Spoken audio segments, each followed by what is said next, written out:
Assalamualaikum warahmatullahi wabarakatuh. Perkenalkan, nama saya Nikentri Indriani dari jurusan Manajemen Komunikasi Institut Setiami semester 7 dengan konsentrasi Mass and Media Social Communication. Video ini dibuat untuk memenuhi nilai UAS mata kuliah Desktop Publishing.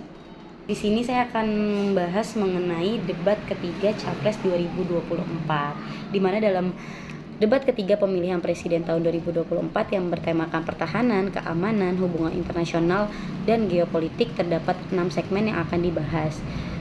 Dan pada acara debat tersebut dihadiri oleh 3 calon presiden dan wakil presiden. Selama debat, Anies Baswedan, Prabowo Subianto, dan juga Ganjar Pranowo menyampaikan secara mendalam visi misi mereka, menjawab pertanyaan, dan juga memberikan pernyataan penutup. Debat ketiga Pilpres 2024 berlangsung selama 120 menit atau 2 jam dan dipandu oleh 2 moderator, yaitu Anissa Dasuki dan Aryo Ardi yang merupakan jurnalis. Selain itu, acara debat juga melibatkan 11 panelis dari kalangan akademisi, peneliti, dan juga purnawirawan TNI. Saya tertarik untuk membahas mengenai debat Capres ketiga. Berikut saya akan melampirkan cuplikan singkat mengenai debat Capres ketiga tersebut. Dalam debat Capres ketiga, sebagai seorang mahasiswi, menurut saya ada beberapa hal yang harus diperhatikan. Yang pertama, Anies Baswedan menekankan pentingnya peningkatan kesejahteraan sumber daya manusia, pertahanan, dan partisipasi Indonesia dalam agenda global. Hal ini sangat relevan dengan kebutuhan untuk memperkuat pertahanan negara dan meningkatkan citra Indonesia di dunia internasional. Namun, penting bagi Anies untuk memberikan solusi konkret terkait kritiknya terhadap kinerja Kementerian Pertahanan. Kedua, Prabowo Subianto menunjukkan dukungannya terhadap kesejahteraan TNI, Polri, dan juga ASN. Hal tersebut merupakan hal yang penting karena mereka adalah pilar penting yang akan menjaga stabilitas dan keamanan negara.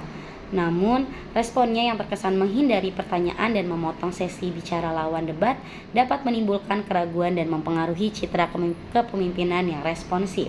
Hal yang perlu diperhatikan yang ketiga yaitu Ganjar Pranowo menekankan pentingnya peningkatan anggaran Kementerian Pertahanan dan politik luar negeri bebas aktif.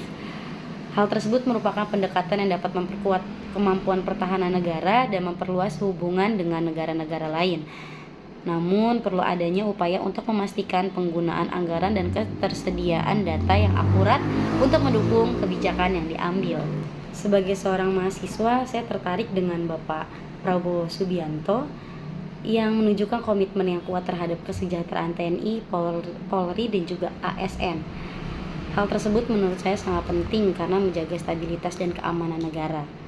Saya mengapresiasi fokusnya pada program-program yang telah ada dan upaya untuk melanjutkan keberhasilan yang telah dicapai.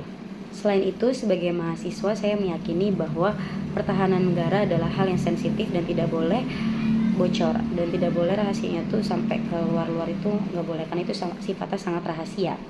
Saya percaya bahwa Prabowo memahami pentingnya menjaga kerahasiaan dan keamanan informasi dalam bidang pertahanan. Saya menganggapnya sebagai calon presiden yang berkomitmen untuk memastikan bahwa data dan informasi terkait keamanan negara tetap aman dan tidak jatuh ke tangan yang salah.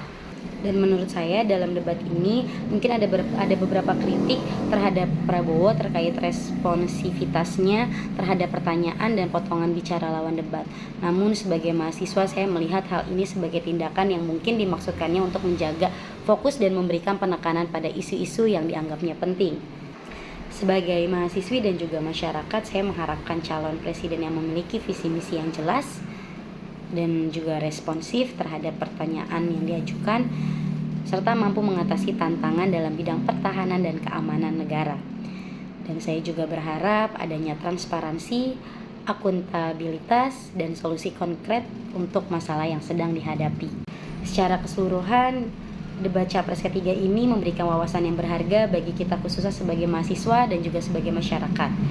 Kami dapat melihat berbagai pendekatan dari visi dari masing-masing calon presiden terkait pertahanan dan keamanan negara. Namun pentingnya bagi kami untuk terus menggali informasi, menganalisis argumen, dan juga merenungkan visi dan program yang ditawarkan oleh calon presiden sebelum membuat keputusan yang berpengaruh dalam pemilihan presiden. Dan khususnya saya sebagai mahasiswa dan juga masyarakat, memiliki tanggung jawab untuk menjadi pemilih yang informan dan kritis, serta memilih calon presiden yang mampu menjaga dan memajukan pertahanan serta keamanan negara dengan baik. Dalam mendukung calon presiden, ayo kita semua tuh melihat secara menyeluruh visi, program, dan rekam jejak mereka sebelum membuat keputusan di pemilihan presiden. Jadi saya berharap kita semua, baik itu mahasiswa ataupun masyarakat, bisa menjadi pemilih yang memilih presiden dengan berbagai wawasan dan berbagai sudut pandang, agar siapapun yang menjadi presiden ke depannya itu akan membawa negara kita menjadi negara yang maju. Terima kasih.